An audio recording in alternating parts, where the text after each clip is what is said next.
Well, hello. Welcome to Democratic Television, a program about Democrats, by Democrats, for Democrats, but welcome to all perspectives. And we have a very political show, not partisan, but political, because we had an election last week. Yes, first Thursday in August. That's a uniquely Tennessee thing. And we need to talk about it. What did it mean? What are those consequences? What does it all portend for November? With me to talk about it happens to be Rick Staples. Rick is a representative, Tennessee House, 15th District.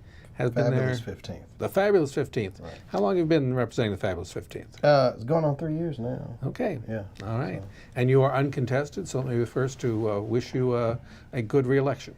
Well, thank you. Thank you. Thank you. And Mike Steely is our other guest. Mike's a veteran political reporter from this area, writes for the Fountain City Focus. Excuse me, just the Focus now.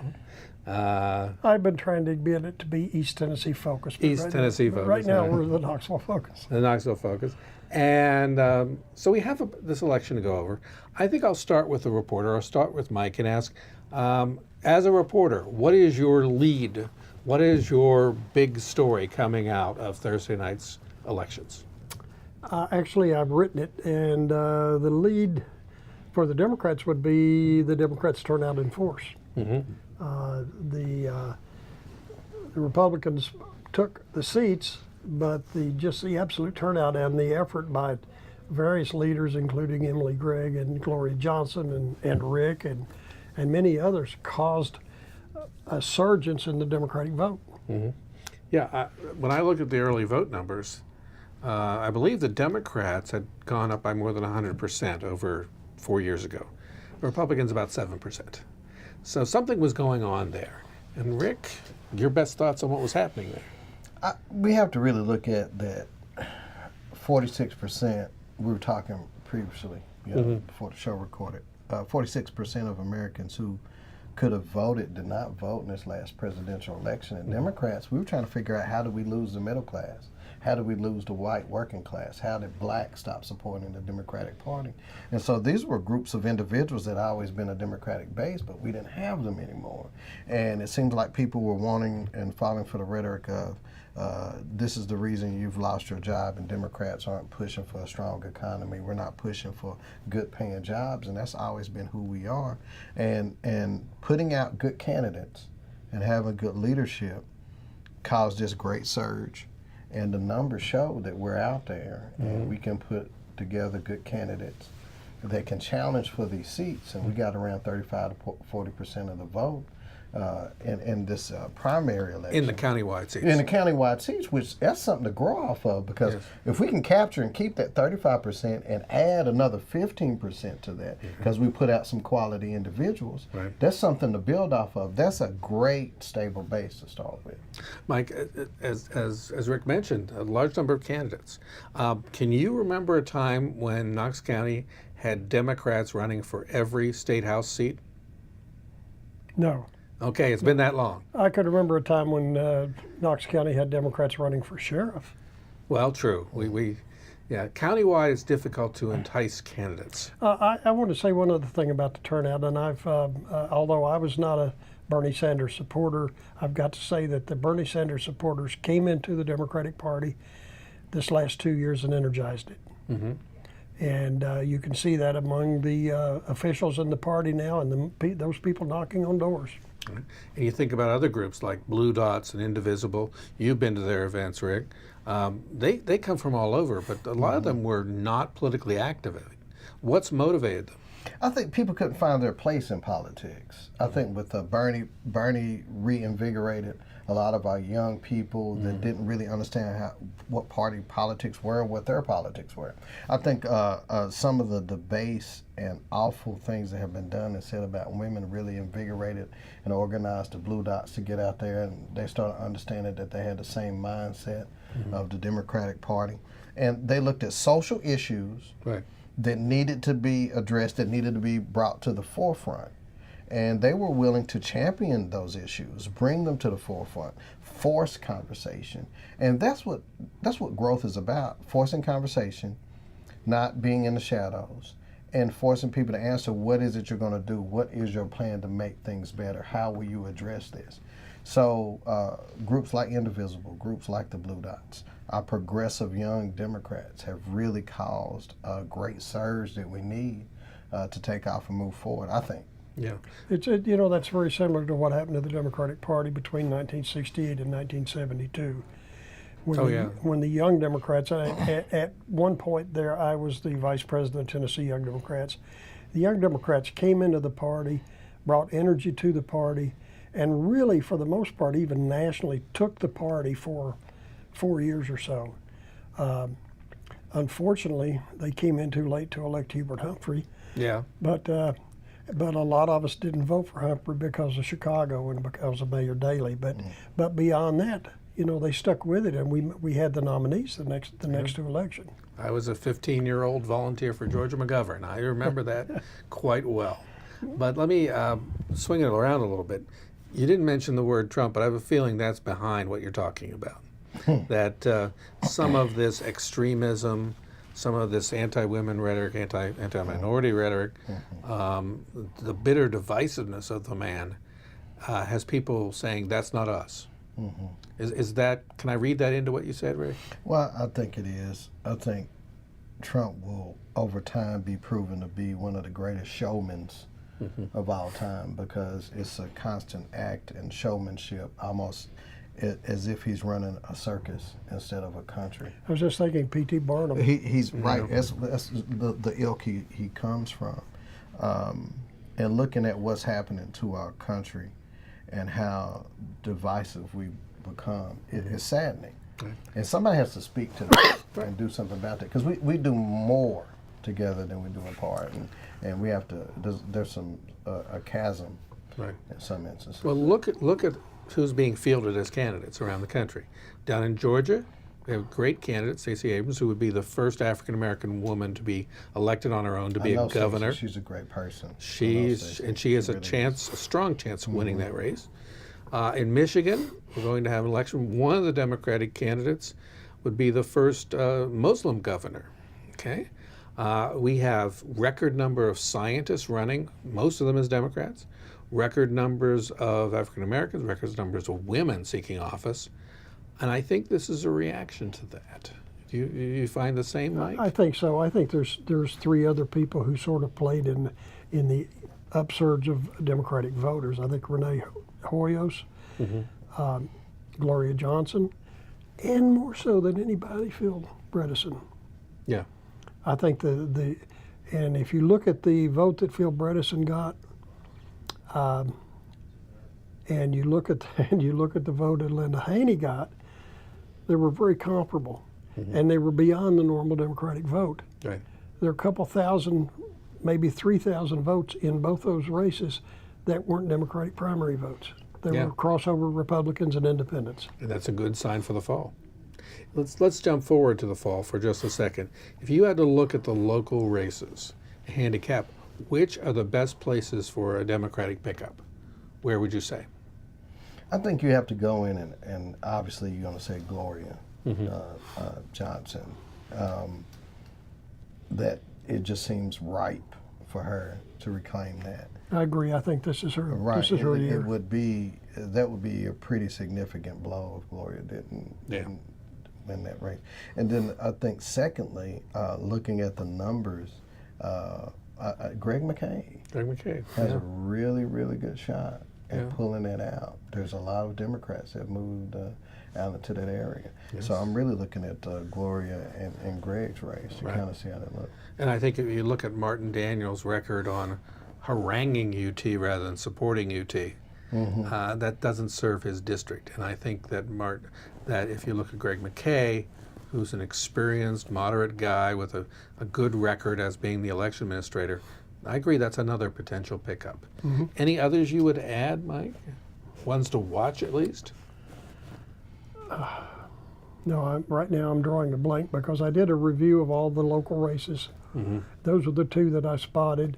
Right. The others, as I said, I think before we started recording, I think the others locally are a walk-in. I hate to say it, but I think the Republicans are going to capture the other seats. Probably so. Probably so. I mean, if you were a neutral odds maker, you might say that. but I really like the energy of some of them. I hope they stick around. Jamie Ballinger, for example. Oh, isn't she fantastic? Yeah. I hate to just jump in like that. Yeah. But seriously, where has Jamie been? She's like a little diamond. Right. Whatever happens with Jamie, we're going to have to kidnap her and keep her around. She's a great package. She and her husband, she presents well. She speaks well. That is a heck of a candidate. Campaigns right effectively, Right, enthusiastic, right. Yes. good sense of public policy and how to Exactly. campaign. I'm I just very adore her. excited about her. And let me brag on her. She's a former student of mine. Is she really? Yeah. I knew it was something strange about her. I didn't know Okay, that was the strange part. Mike? The one criticism I have, I think, of the party and the promotion of the candidates this year is that I live in Inskip, and I did not see, even though I talked to the party a couple times and invited some of them to come up, and I would go door knocking with them, I did not see them in the area of the Inskip school. Okay. And that's so frustrating because at one time, Inskip precinct was a Democratic precinct. Right. And it could be again, there's a lot of Hispanics there. There's a lot of people moving in. There's a lot of young professionals moving in. Well, I worked it hard when I was the county commissioner for that district. I kept the margin down by which Collins won it and won most of the other places, and that's how I got there. But I understand your concern about Inskip. I don't think that's in the 7th Senate District, is it?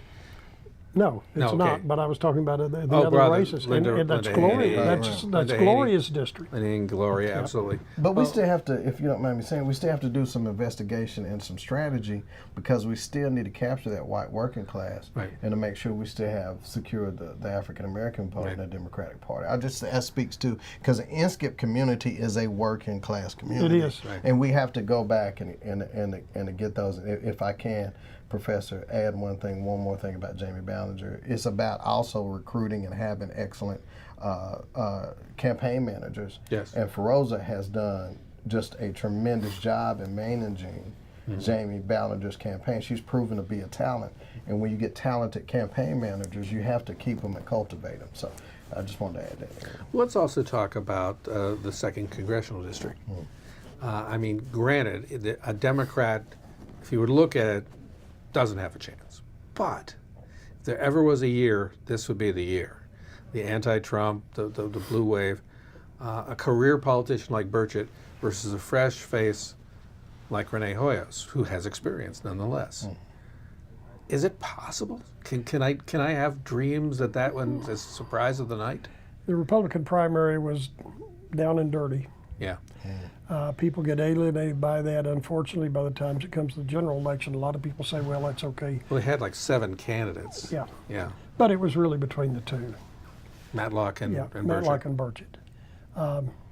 Fox News liked Emmert. I just thought. Yeah, I know. Yeah. I know that. Who pulled And him what, too. 3% of the vote? Right. Well, you're right. the two best looking candidates were the ones that came out too late to make a difference. Tim Burchett. Nick Lowe's, the Yeah. woman with the And military Military background. background Right. pilot. That was pretty. But I've right. got to say I know Tim Burchett, and he is he's been there. He's never been defeated. I personally don't think he's as conservative as he says he is. But he has a good staff. He has a good staff there in the office with him that'll probably go on with him. One of his staffers told me that they used to be a Democrat. I think I know which one you're talking about. But you see, that's all well and good. But, I just keep wondering if this might be the year we can pull an upset like that. I know it's such an impossible district. But all right, well, we'll put aside the 2nd District for just a second. But you mentioned that was very negative. Yeah. What about the influence of negativity on the gubernatorial race? In the Republican primary. Well, let's talk about the Republican primary. The Democrats didn't really spar that much. No. Yeah, I think it made a huge amount of difference. I mean, but not for the people that thought it was going to work. Yeah. I mean, negative advertising can work for the moment, but then as people start thinking about it and they get in to actually vote, they think, well, wait a minute. Yeah.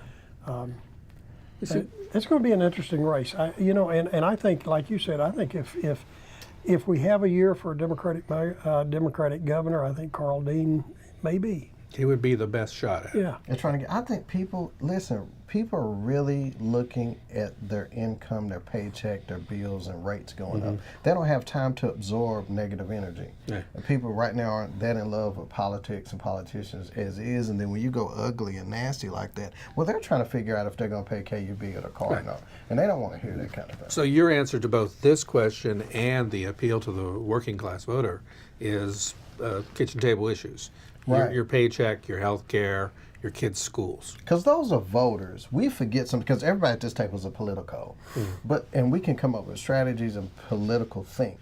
But the average American just wants a good person to vote for. They want a good paying job, and they want safety and security. We have to remember a lot of things that we're dealing with now is a result of Enron scandals and a housing market crash. People lost and didn't feel stability. And they blamed that on Washington. They blamed that on local legislators. So they want to put people in office they feel like they can return that good job, okay, and give them safety and stability. And so then we come in with a three-ring circus using misinformation and misdirection to make them believe that that's what they're going to get through. I think some people are more prone to vote for someone who reflects their anger, although they don't understand why they're angry. But you get that Trump type voter that just want their anger voiced, Right. and they want to yell about it and agree with it, etc. But you've still got the. And the answer is why. That's only 35% of the population. Anger answers why. They also want to say, why am I losing this job? Well, it's the Mexicans coming up to the border. Yeah. That's why they do. Why am I not safe? MS-13, they're coming across. So I mean, it is demagoguery. It's taking right. a real concern and twisting it in a weird direction. But you mentioned that sometimes negative campaigns work. But all the, forgive me for slipping back into professor mode for just a second here, but there's solid research on this. Yeah, negative can work mostly in a two-candidate race. And it's largely by depressing turnout, especially of your opponent. Okay? You have a three-candidate race. A attacks B, B attacks A. The winner is C. Yes. And in this case, C is Bill Lee, right? I mean, that's what happened here. Isn't that what happened? He stayed positive, stressed his religious faith, didn't engage in the stuff that Randy Boyd and Diane Black, they were throwing at each other, right? And that's what happened. Now, I don't know what happened to the Speaker of the House. I think she saw she was trailing the polls and tried a desperation play with medical marijuana that didn't work. But that's, I think, the story of this. And I don't know how she even thought that would work. Yeah. I mean, that is not a Republican policy by any means. Were you surprised that so many of them tried to just bind themselves to Donald Trump? No. No? No. I think that They were just looking at the Republican primary. electorate and saying, bang. I think they realize that the majority of the Republicans voting in primaries are Trump supporters. Yeah. Because if Randy Boyd had, for example, won this, he would suddenly have to take a big turn and become independent, moderate Randy again, instead of Trump-loving Randy. And he was trying to be, I don't think he was authentic, and that probably came through too. But there's a shoe that drops every week with Donald Trump Yeah. and everything that's going on with this Russia deal. Yeah. I don't see how anybody would want to, and Mike, you can speak to this, want to tie themselves to him because you don't know what's going to drop next. Yeah. There you are kind of tied into that deal. If you look at the commercials here right before the election, they really kind of veered off. They did. Okay. But I mean, I can understand what Mike is thinking. That is a defined electorate that loves Trump, 80% probably more. No, they love what he says. They love what he says, yeah. But you get into a general election with a whole bunch of independents, and suddenly you better start appealing differently, or it makes no sense at all. But that's not. I don't think the Republicans are playing that game. I think they still think they can do the Trump, satisfy the base, go negative, and you might win. Which doesn't work unless you have some Russians on your side. Well, or some loans. Yeah. Yeah. So, yeah. I think we have a shot at the governorship, and I think we're going to take the U.S. Senate. I have no doubt in my mind. May I tell you a story about Bredesen? Please do. When he was running for re-election, my grandson wanted to meet him My grandson was 13 maybe. Mm-hmm. And we went to Litton's. He was there at Litton's, and we went in, and I had met Phil before and introduced my grandson, and my grandson's autistic. And Phil took his hand, and my grandson put his hand in Phil's, which surprised me, took my grandson over a table and talked to him for about 20 minutes in a conversation, which is exceptional. And I thought, wow, what a guy. Yeah. What a guy. He understood how to reach that child. He understood how to reach him, yeah. And I had not told Bredesen. Wow. So, I mean, I'm thinking, wow, that guy. Yeah. On top of that, Bredesen turned around and sent him 2 invitations to the inaugural. Oh, wow. Wow. It's Yeah. class. So that example, I think, I agree with you. I think Bredesen is a strong possibility to beat Marsha Blackburn. I also think that when she's going to go, if she's losing, she's going to go negative and big time. And I hate to say that, but it's been her record. I mean, what she did in slandering Planned Parenthood still is an abomination to logic and to reason. But okay, so let's get away from the Senate and gubernatorial race for a second. Any candidate among the ones we haven't talked about who you think has a bright future, who you think will be running for something in the future? And you want to go that way? I believe that the strongest, most interesting person we have, if she doesn't win the Senate, is Jamie Ballinger. Yeah. I think Jamie just has a total package. She presents well. She understands the issues. She's very, very talented. I would hate to see us lose her and not to see her active. And then, too, I was really impressed with Tory. Griffin. Oh, I was too. And Tory Tory, Griffin, yeah. he really swells my chest up with pride. Yeah. I just think he's another one that presents well.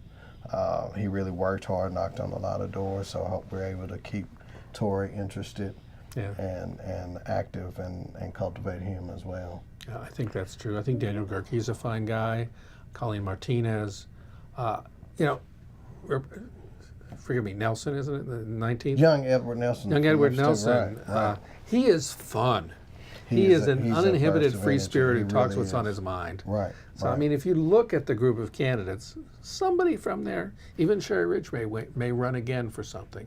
You have to keep them engaged and interested, and then I would like to see that group, if I may say this, Dr. Harmon, is for them to stay active within the party. Right. Okay, because 2020 is just down the street. Right. And so if we don't have candidates within that pool of talent, we have campaign managers within that pool of talent. So we have to keep them engaged and interested, and whatever areas they need to tighten up on, help them tighten up in those areas, move them into leadership, or get them ready for the next race. Okay, so that's what I really think we need to be looking at doing. One of the things that I wanted to mention as we get ready for the 2 years, we're going to have a new mayor in Knoxville. Sure. That's coming. There are several candidates rumored or announced. Yes, there are, and one has already said no, he's not going to do it. So, Well, let's talk names. Who are you hearing? well, India Kincannon. Indian Kincannon is in it. Boy, I'm drawing a blank. Eddie Manis is. Eddie Manis is in it. Had a chance to visit with him in honor air, and yes, he's interested. George Wallace has pulled out. Okay. Is Pavlis interested? No, Nick's I don't think definitely so. out. Pavlis, I'd say Nick Pavlis, former council person out South Knoxville, is definitely not interested. Christy Branscombe is somebody Christy that was really Branscombe, I've interested, heard. Right. but she's definitely not running. Not running. Okay. So there'll probably be a couple of surprise individuals jump out there. Okay. But right now, I think the strongest talk is around Marshall Stare, Eddie Yes. Manis, Marshall and Stare, India, okay. Yep. India Kincannon. Okay. Well, Those are good. the three Yeah. names. you hear the most. Marshall's got a huge appeal from having lived downtown Yeah. and moved out a little bit, but he's got a new family and a new baby. I think he's a very attractive candidate. Let me also mention just the wonderful civility and upbeat nature of the party that the Democrats had at the Foundry. I mean, when Renee Hoyos won convincingly, her opponent was there. Great guy. He couldn't have been nicer. He spoke well and immediately endorsed her. Thank you. Right? That's the way people should be. And just think that, and Linda Haney was gracious. She was great as a mayoral candidate. I'm really And proud of she Linda. ran a good She did. campaign. Really proud of her. And I think in the future we will never have a problem with hearing about Linda Haney throwing a wrestling move on someone, or I don't know. Linda could probably do it though. She could. probably She's throw tough. it. She's a former pretty- motorcycle rider. Right. She's She can strike a match now. All right. The one thing I wanted to mention is something I've noticed demographically in the county is that the Democratic Party really needs to look at Hardin Valley Yeah. and the growing area out there, because a lot of young professionals and middle-aged professionals are moving in from out of state, Okay. and I think the Democrats could do very well with them. Yes. If At we- a county level, or are you saying state? What? I think at a county level. Okay. Yeah, I think you could boost it, and we need to reconcentrate on Fountain City too, Yes. because the demographics there is changing the other way. Okay, we need to get back some Fountain City, work on, and those are good strategy points. Is Hardin Valley 89, the 89th district? It's partially. It is Partially. 89. Yeah. isn't Because it? I think the 89th is a possible pickup. Right. The Republicans split several ways. So that's another thing to look forward to in the future. Colleen Martinez could have a surprise win there. And so there's some reason to be, if you're a Democrat, you look at these numbers and you think, this is setting up to be a good thing. And we haven't even mentioned nationwide, where the numbers look phenomenal.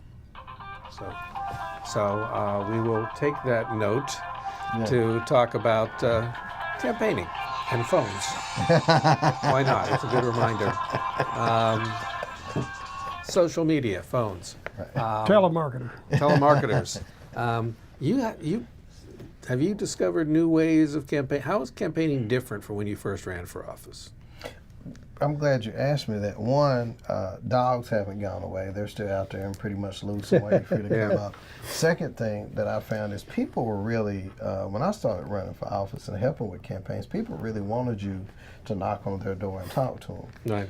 It seems like now they want you to come up and leave information. They don't necessarily care for you disrupting their Saturday or Sunday, but they will read your information. They don't mind door hangers, but they don't want you to mess with their leisure time. That's a little different. And they'll go to your website, we hope? They'll look at your information. They'll respond to you, but they will literally look at you through the window as you're knocking, interrupting their time. Second thing I found, there's a thing called hustling, which is a text messaging app that allows you to reach people through text message and send information.